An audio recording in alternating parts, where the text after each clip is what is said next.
그 큰 사랑. 오늘의 말씀은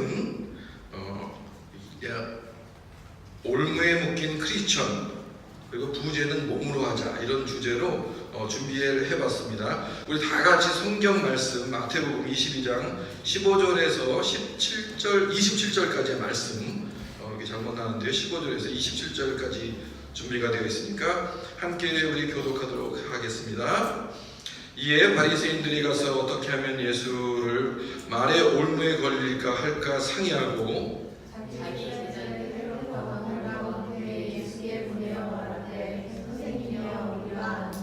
당신은 참되시고 진리로 하나님의 도를 가르치시며 아무도 꺼리는 일이 없으시니 이는 사람을 외모로 보지 아니하심이니이다. 17절. 그러면 당신의 생각에는 어떠한지 우리에게 이르소서. 가이사에게 세금을 바치는 것이 옳으니까 옳지 아니하니까.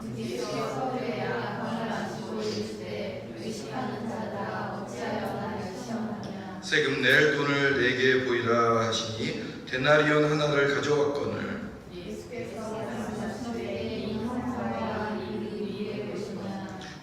이르되 가이사의 것이니이다. 이에 이르되 그런즉 가이사의 것은 가이사에게 하나님의 것은 하나님께 바치라 하시니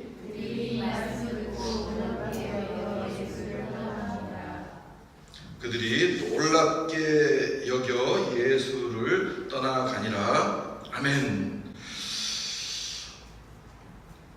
전혀 그 말씀의 내용과 상관이 없는데 오늘 찬양 드리면서 기도하면서 자녀에 대한 기도를 하면서 이렇게 북받쳐가지고 눈물이 났습니다. 이게 원래 즐겁고 즐거운 그 말씀으로 이렇게 준비를 했는데 분위기가 하나님이 또 그렇게 또 이끌어가지 않으시는 것 같아요. 이게 어쩌면 좋습니까? 여러분들 오늘 말씀의 그 주제 핵심, 여러분들이 그 교회 생활을 하면서 많이 들었던 거예요. 어떤 겁니까? 가이사의 것은 가이사에게, 하나님의 것은 하나님에게 돌려라. 뭐 이런 얘기지 않습니까? 그 여러분들이 지금까지 교회에서 배운 것들, 그런 것들은 무엇이겠어요? 그러니까 세금은 이 정부의 국가거니까 이게 정부에 내고, 그리고 교회에다가 내는 헌금은 또 교회에다가 하나님께 바쳐야 되는 거니까 이렇게 내라.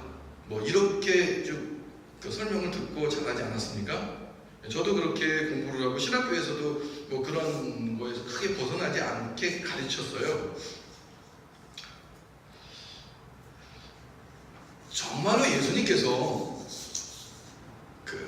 예수님께서 가이사의 것은 가이사에게 돌리고, 그리고 하나님의 것은 하나님께 돌려라. 세금은 세금대로 내고, 그리고 교회에다 헌금은 헌금대로 내라 라는 게 목적으로 이 말씀을 하셨을까라는 궁금증이 들었어요. 왜 그러냐면 이 말씀의 그 전에 이런 얘기가 나와요. 굉장히 웃긴 얘기가 있습니다. 세금에 관련된 부분으로 똑같은 그 챌린지를 받아요. 예수님이 어떤 챌린지를 받냐면 어떤 사람들이 질문을 합니다. 제자들에게. 예수님, 당신은 세금을 냅니까? 왜 안 냅니까? 이렇게 얘기를 해요. 예수님께서 이제 어이가 없으신 거죠. 그래서 말씀하시는 게 너희들 같으면 왕인데 왕이 세금을 내는 게 맞냐 안 맞냐 이렇게 얘기를 하시면서 무슨 얘기를 하시냐면 그 제자들한테 그 바다에 나가가지고 가면 고기가 한 마리가 잡힐 텐데 그 한 마리 잡히는 고기 입을 딱 열면 거기에 돈이 나온다. 동전 한 입이 나온다. 그거를 내면 그것으로 족하다. 이런 말씀을 하세요.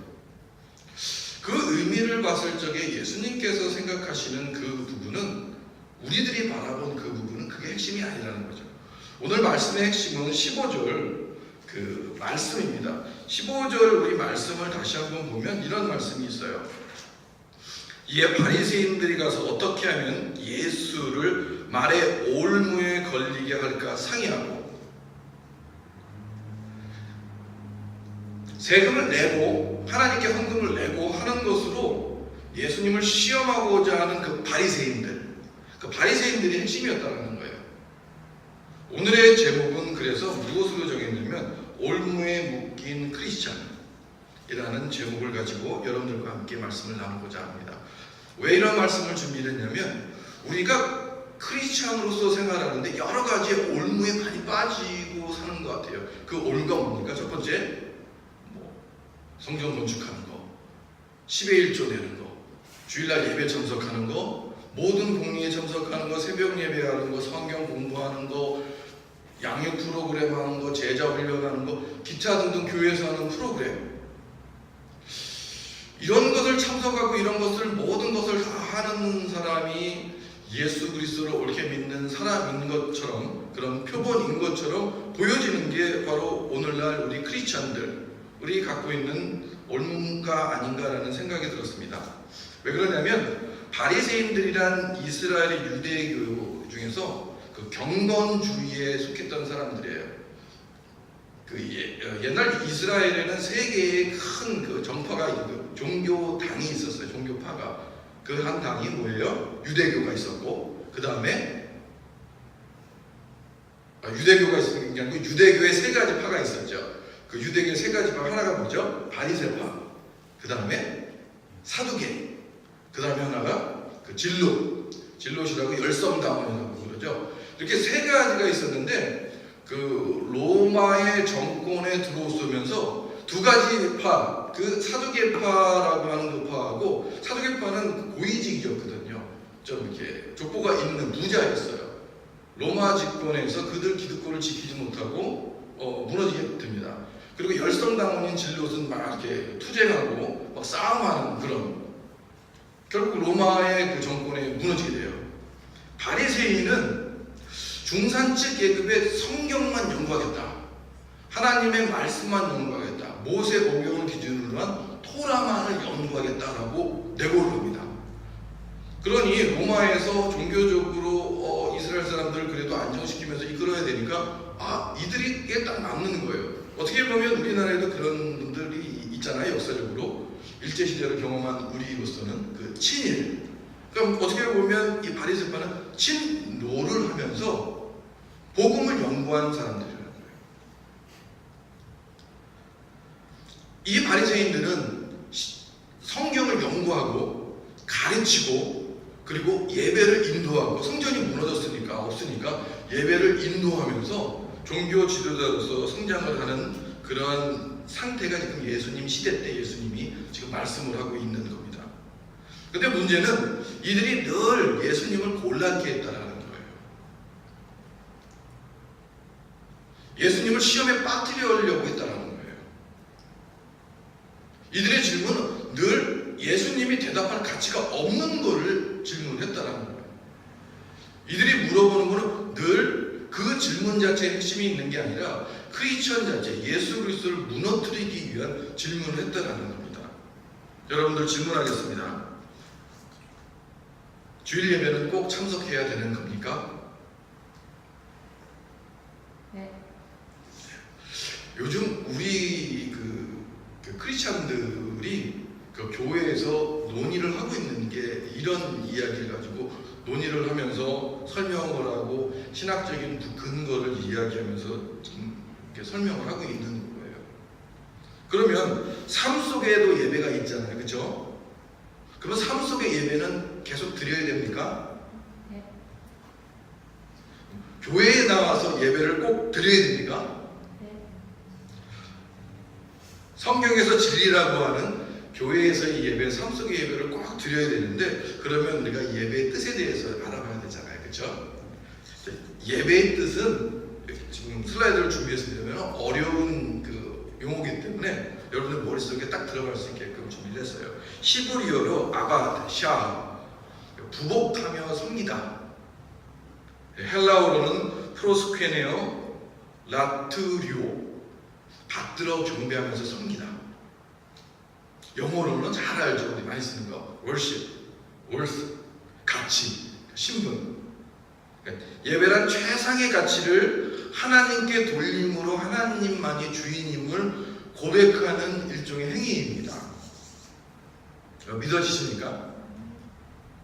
그러니까 예배는 설교가 있고 이렇게 딱 하고 찬양 이렇게 막 드리고 뭐 막 이런 형태, 이 안에서 그 형태를 다 이렇게 빼버리면 남는 게 그 하나님이 아니고 이 자체가 하나님만이 나의 주인입니다라고 하는 고백의 행위라는 거예요. 우리 계속 얘기하죠. 우리 그 멋있는 목사님들이나 이렇게 좀 이렇게 외국의 서양 물을 먹은 외국에서 유학을 하신 그 목사님들, 저도 외국에서 유학을 했네 그러고 보니까 목사님들이 이렇게 얘기를 하는 게 뭐냐면 삶의 예배를 드리래요. 삶의 예배를 드리래요. 근데 저는 여태까지 그 삶의 예배가 뭔지 몰랐어요. 신학교에 가서 그 삶의 예배를 공부를 하는데 몰랐어요. 삶의 예배가 뭐예요? 여러분도 삶의 예배를 드립니까? 삶의 예배를 드린다고 얘기를 하는데, 드려야 되는 줄 아는데 맨날 배웠는데 그 삶의 예배가 뭔지를 모르는 거예요. 근데 예배의 정의가 뭐라고요? 부복하다. 하나님만이 주인임을 고백하는 행위. 우리들의 삶 속에서 부복하면서 하나님만이 나의 주인이다라고 그렇게 살고 계십니까? 다 거짓말이라는 거죠. 목사님들이 다 거짓말을 치시고 있는 거예요. 그러니까 뻥치는 거죠. 목사님들 스스로도 그렇게 살지 않거든요. 교회 가면 왕이죠. 교회 가면 왕이 아니고 교회 가서도 왕이고 가정에서도 왕이죠. 왜냐하면 부복할 일이 없으니까. 심지어는 막 사모님들이 우리 목사님 그리고 목사님들의 어머니는 그 목사님 목회자의 그 목회자를 그 아들 뭐 누구야 이렇게 안 불러요. 우리나라 부모님들은 김 목사님 이렇게 경호를 써요. 어떻게 보면 그런 거는 어디서만 가능한 거냐면요. 그 아들로 세자로 키웠는데 그 세자가 왕이 됐을 적에 그 엄마가 뭐라 그래요? 그 엄마가 우리 이렇게 존칭하듯이 이렇게 높여준다는 거예요.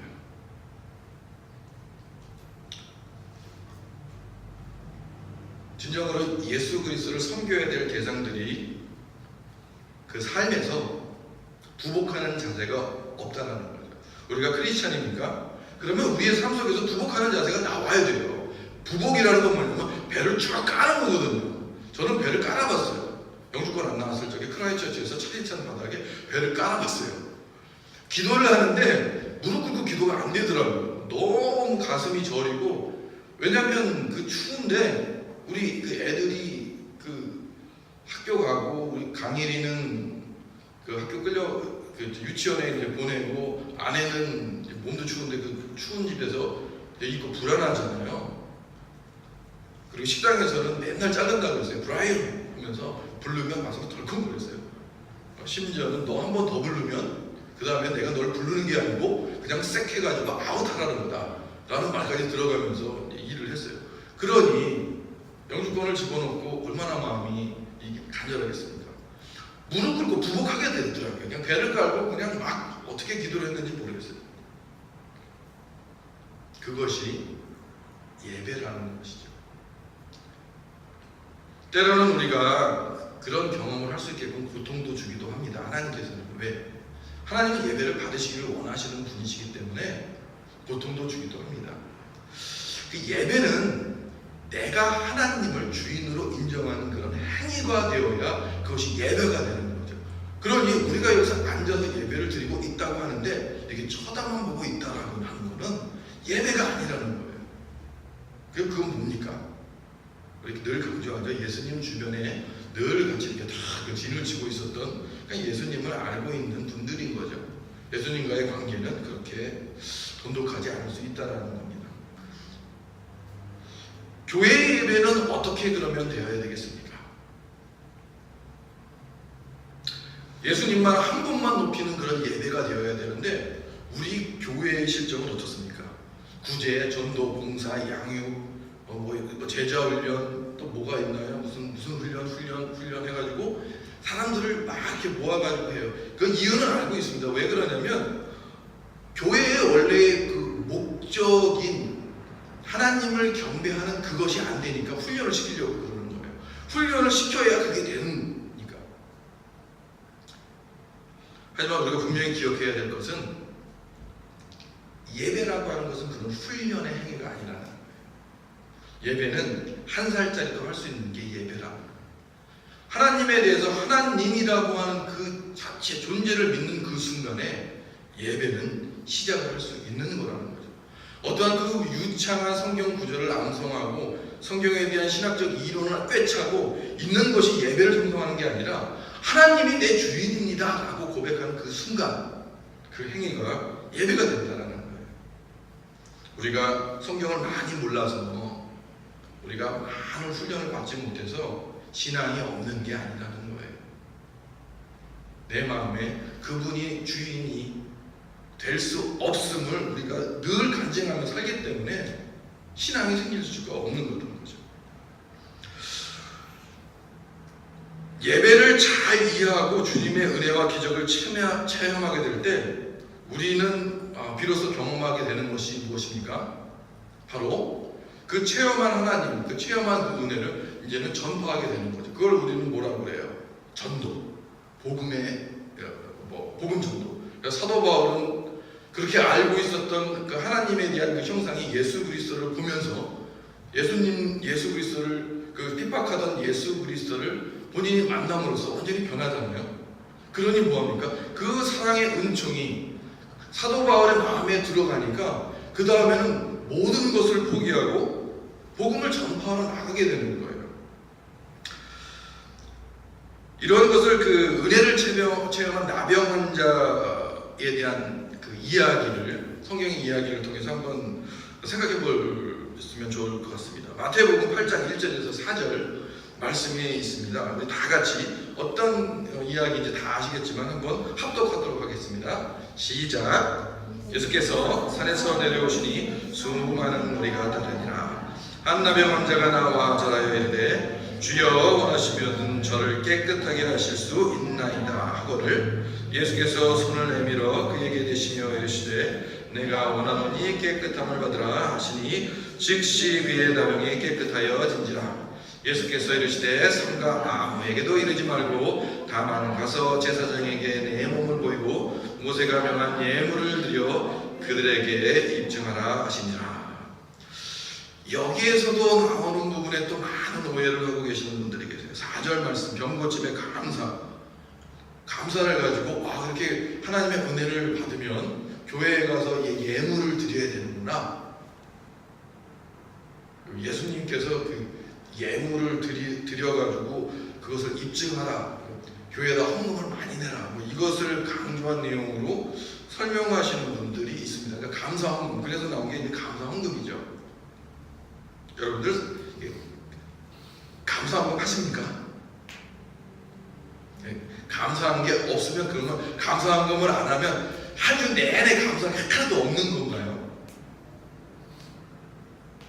네. 감사하면 하나님께 예물을 드려야 그게 그 예수님의 복음을 전하는 그러한 사람, 진정한 크리스찬이 되는 겁니까? 그 얘기가 아니잖아요, 그렇죠? 여기서 예물이라고 하는 그 예물은 뭐냐면 예배예요. 예물을 드리려면 어떻게 해야 드립니까? 예전에 이스라엘 때 그냥 이렇게 뚝 하고 그 성전 앞에다 이렇게 집어 던져놓고 이렇게 다 갑니까?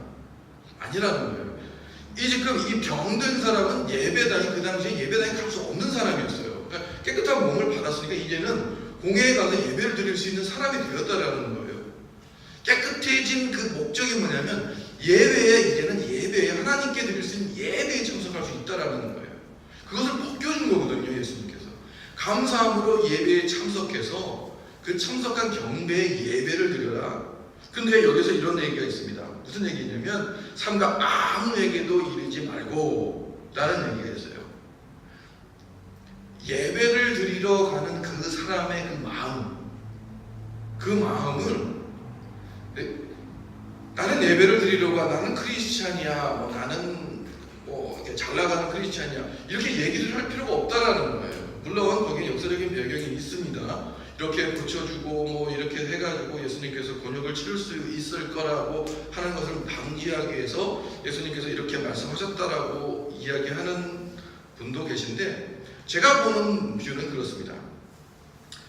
예물을 드리러 가는 그 예배의 자리에 우리가 그 예수님께서 주신 그 은혜를 증거하는 방법은 딸리 있다는 거예요. 어떤 게 그렇습니까? 은혜를 받은 사람이 그 은혜를 받은 그 상태에서 나는 크리스찬이요, 그리스도를 믿는 사람이요 라고 아무리 얘기를 해봐도 그거는 소용이 없다라는 거예요. 아무런 의미가 없다라는 거예요. 왜 그래요? 예수 그리스도를 믿는 그 은혜를 가지고 그 다음에 어떤 그것이 이루어져야 우리는 크리스찬 크리스찬으로서 복음을 전할 수 있는 일에 참여한다는 거예요. 예수님께서 3년이라는 공생애를 하셨습니다. 그 중에 설교 횟수는 한 60여 번 정도로 성경에 기록이 되어 있어요. 그런데 그거 아십니까? 기적과 병 고침은 35번이 기록이 되어 있어요. 예수님은 말씀만 전하는 게 아니고 35번, 절반이 넘는 이상을 예수님은 그들과 함께 생활했다라는 거예요. 교회에 와서 이렇게 찬양하고 말씀 듣고 뭐 얘기 많이 하시죠. 어떤 분은 설교가 은혜가스러워서 거기 가면 뭐 이렇게 됩니다. 뭐 유튜브도 막 이런 얘기 많이 하시잖아요. 그런 분들을 뭐 폄하하는 건 아니지만 그게 전부가 아니라는 거예요. 예배를 드림으로 그 예배 장소에 가서 나는 은혜 받았습니다라고 얘기하는 그것이 하나님을 경배하는 삶의 예배가 아니라는 거예요. 예수님께서 가이사의 것은 가이사에게 돌리고 하나님께서는 하나님에 돌리라고 하는 부분은 그거에 세금을 나눠서 돈을 이거 주고 저거 주라는 얘기가 아니라는 거죠. 그것이 바로 올무라는 거예요. 그런 거에 신경 쓸 필요가 없다는 것이죠.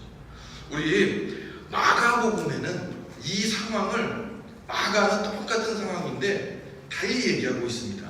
뭐 같은 상황인데 달리 표현하고 있어요. 그래서 다 같이 한번 읽어볼까요? 1장 41절에서 45절입니다. 시작.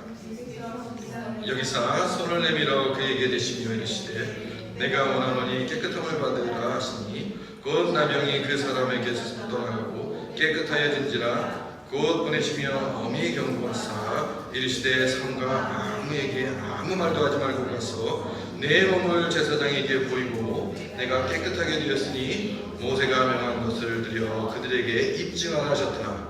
그러나 그 사람이 나가서 이 일을 많이 전파하여 널리 퍼지게 하니 그러므로 예수께서 다시는 드러나게 동네에 들어가지 못하시고 오직 바깥 한적한 곳에 계셨으나 사방에서 사람들이 그들에게로 나오더라. 우리는 지지난주에 계속 말씀을 묵상하고 있습니다. 예수님을 괴롭게 하는 사람들은 바리새인들, 성경을 연구하는 사람들이었어요. 그리고 예수님께 다가서는 사람들을 막는 사람들은 바로 그 사방에서 몰려든 사람들이었다라는 거예요. 주님의 은혜를 받아서 입으로 떠들지 말고 그 몸을 보이고 예배에 참석함으로 너의 삶으로 깨끗하여짐을 증거하라고 말씀하신 하나님 예수 그리스도의 말씀을 오인한 거예요. 입으로 떠들기 시작합니다. 나는 은혜 받았어요. 축복받았어요. 우리 크리스찬이 예수님 잘 믿고 복의 복을 받아서 로또에 당첨됐다고 합시다. 로또에 받았습니다. 나는 은혜 받았습니다. 정말 축복받았습니다. 라고 이렇게 얘기하는 그것이 하나님께 축복을 받은 은혜를 나누는 전부냐라는 거예요. 저는 지난주에 우리 살아가는 아내에게 고백을 받았습니다. 제가 어떤 일을 서툴게 하고 있는데 저희 아내가 물끄러미 그것을 보면서 이런 얘기를 해요. 당신은 나에게 로또 같은 존재야. 순간 막 그게 엔돌핀이 쫙 올라오면서 와, 입이 입가에 딱 귀에 걸렸습니다. 그러면서 우리 아내가 하는 얘기가 어떻게 맞는 게 그렇게 하나도 없어.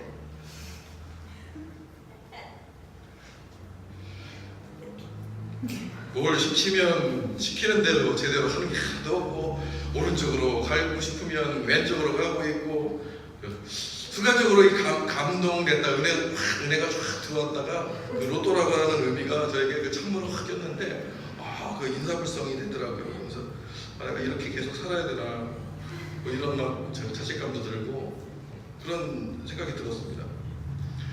어떤 목사님들은 말씀을 준비하면서 한 일주일 내내 고심한다 그래요. 그리고 말씀을 준비하는데 우리 성도님들한테 이런 말씀을 넣으니까 저런 말씀을 넣으니까 고심하면서 한 주간을 보낸다 그래요. 저는 여러분들의 그 유괴 양식을 준비하기 위해서 물을 이렇게 쓰면 좋을까 저렇게 쓰면 좋을까 그리고 그 손이 되어가면서 아내가 이렇게 얘기하는 대로 막 하면서 준비를 합니다. 영의 양식과 유괴 양식을 그 준비하는 그런 걸 볼 적에 저는 그런 마음이 들었어요. 예배라고 하는 그 부분이 과연 무엇인가? 부복하는 것, 내가 엎드려지는 것. 부복하고 엎드려지는 그것이 없으니까 예수님을 곤란하게 한다는 거죠. 이 크리스찬들이 예수님을 믿고자 하는 사람들을 막는 이유가 바로 그것 아니겠습니까? 우리는 예수님을 잘 믿는다고 하면서 우리끼리만 똘똘 뭉쳐요. 그리고 밖에 나가서는 밖에 있는 분들하고 잘 못 어울려요. 그러다 보니까 그 밖에 있는 사람들이 예수님 믿는 사람들에 대해서 좋은 시선이나 뭐 이런 걸 가질 도대체 수가 없잖아요. 사랑하는 우리 큰사랑교회 성도 여러분, 우리 밖에 나가서 예수님 안 믿는 모든 사람들과 잘 어울리시기 바랍니다. 거기서 혹시나 그 어울리시다가 죄악에 이렇게 빠지려고 그러시거든 그런 생각을 하세요. 하나님 지켜주세요. 저는 부복합니다. 그때 하나님께 맡기는 거죠. 그런 용기가 없다면 세상 사람들을 어떻게 우리가 끌어안을 수 있겠습니까? 교회는 그런 분들이 모이는 곳이에요. 우리들끼리 신앙 좋으신 분들끼리 모여가지고 신앙 좋은 척하면서 이렇게 다과를 나누면서 은혜를 체험하며 간증을 하며 눈물을 흘리는 그런 곳이 아니라는 거죠. 왜 우리가 전도를 하지 못합니까? 우리 계속 이야기를 하고 있습니다. 우리의 삶이 그것을 증거하지 못하기 때문에 그런 것이 아니겠습니까? 마가복음 2장의 시작은 이러합니다. 수일 후에 예수께 다시 가버나움에 들어가시니 라고 하는 말씀이 있어요. 이전에도 말씀을 드린 것처럼 이것은 뭐냐면 중풍병자를 걸린 그 한 사람을 내 친구가 데려가기 위해서 예수님 집으로 갔는데 그 문전성시를 이룬 그 사람들 때문에 들어가지 못하는 그런 일을 기록한 일입니다. 수일 후에라고 하는 그 부분은 바로 여기에 나오는 사람이 입으로 떠들고 다니고 그리고 본인은 정결한 그런 것으로 증거하려고 하는 일이 전혀 없는 상태에서 말로만 그렇게 하고 있는 그 상태에서 사람들만 모이게 되는 거예요. 그런 상태에서 어떤 일이 벌어지게 됩니까? 결국 가버나움 집에 예수님이 있다는 소식을 듣고 결국 멀쩡한 예수님의 그 집 지붕이 날아가 버리는 그런 비참한 일이 발생이 되지 않습니까? 그건 누가 수리했는지 성경에는 기록이 되어 있잖아요. 하지만 비가 왔으면 예수님은 그 구멍 뚫린 집에 계셨을 테고요. 바람이 몹시 분나는 그 먼지가 다 지붕을 덮었을 것 같아요.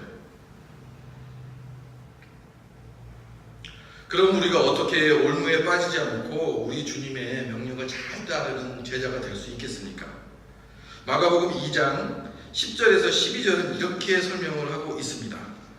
이제 우리 중풍병자가 예수님의 치료를 받고 한 행동이에요. 10절입니다. 한번 다 같이 읽어볼까요? 시작. 그러나 인자가 땅에서 죄를 사하는 권세가 있는 줄을 너희로 알게 하려 하노라 하시고 중풍병자에게 말씀하시되 내가 내게 이르노니 일어나 네 상을 가지고 집으로 가라 하시니 그가 일어나 곧 상을 가지고 모든 사람 앞에서 나가거늘 그들이 다 놀라 하나님께 영광을 돌리며 이르되 우리가 이런 일을 도무지 보지 못하였다 하더라. 이 거짓말이죠. 왜냐하면 예수님은 그 이전에 기적을 많이 행사를 했어요. 근데 이들은 이런 일을 내가 도저히 경험하지 못했더라 라고 이야기합니다. 여기서 주목해야 될 것은 뭐냐면 예수님께서 은혜를 받은 그 중풍병자에게 내 상을 들고 누워 있었던 그 침상을 들라라는 거예요. 그 상 받은 상이 아니고 들고 일어나 그 사람들 앞에서 당당히 걸어 나가라. 여기서 주목해야 될 것은 방향입니다. 우리 예수 그리스도를 믿는 우리들이 은혜를 받으면 어디로 가야 됩니까? 집으로 가야 된다는 거예요. 은혜를 받아서 교회로 모이면 안 된다는 거예요. 은혜를 받으면 집으로 가고 직장으로 가고 세상으로 나가야 된다는 거예요. 교회에 모여서 신앙훈련, 신앙 공동체 훈련 그렇게 해가지고 무엇을 하겠다는 거예요. 여러분들은 은혜가 없기 때문에 교회에 계속 모이는 것입니까? 그렇지 않지 않습니까?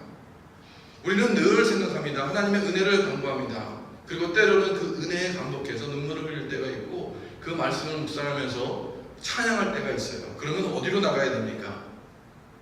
집으로 나가야 되는 거죠. 내 자녀에게 나가는 거죠. 남편에게 나가야 되는 거죠. 아내에게 나가야 되는 거죠. 그리고 삶의 예배를 드려야 되는 겁니다. 삶의 예배는 뭐라 그랬습니까? 부복하는 거예요. 그냥 납작 엎드려지는 거예요.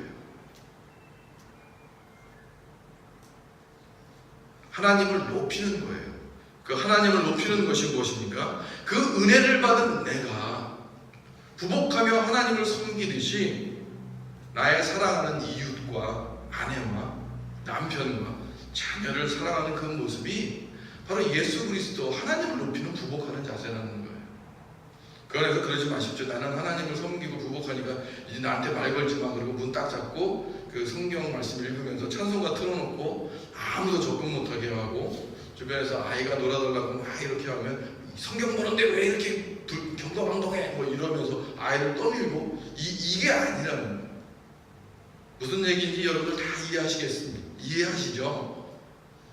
예배란 삶의 예배란 내가 부복해서 하나님을 섬기듯 엎어지게 되면 하나님을 섬기는 내가 엎어지게 되면 누구 앞에서 엎어지라는 거예요? 내가 사랑해야 되는 대상 앞에 엎어지게 되면 누가 높아진다라는 거예요? 내 자신 엎어진 사람이 높아진다는 겁니까? 아니죠.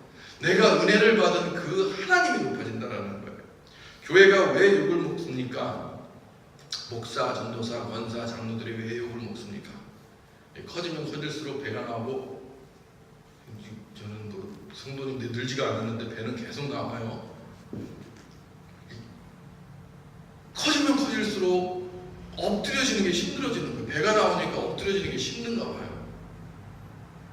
많아지면 많아질수록, 할 일이 많으면 많을수록, 교회 재정이 튼튼하면 튼튼해질수록 엎드려짐이 없어요.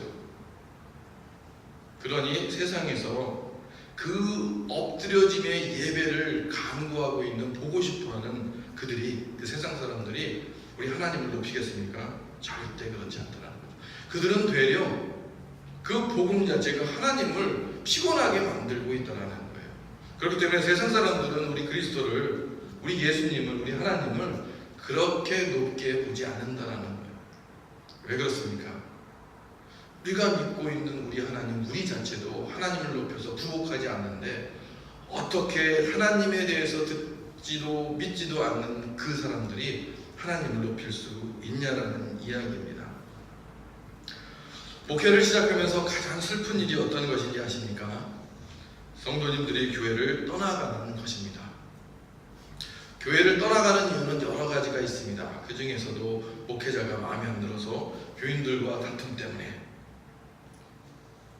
이런 것들이 이유가 될 수 있겠죠. 그렇지만 저는 떠나가시는 분들을 붙잡지 않습니다. 왜 제가 떠나가시는 분들한테 이렇게 붙잡고 안 붙잡고 이런 거를 통해서 설득하고 이런 거를 안 하는 나쁜 사람이라는 얘기가 아니에요. 그 떠남의 의미, 저는 방향성으로 보고 싶다라는 거예요. 신앙이 좋든 신앙이 좋지 않든 그 자리를 옮기는 데에는 하나님의 역사하심이 있다고 저는 믿습니다. 그 말씀이 나에게 다가서지 않으면 우리는 돌아서야 된다는 거예요.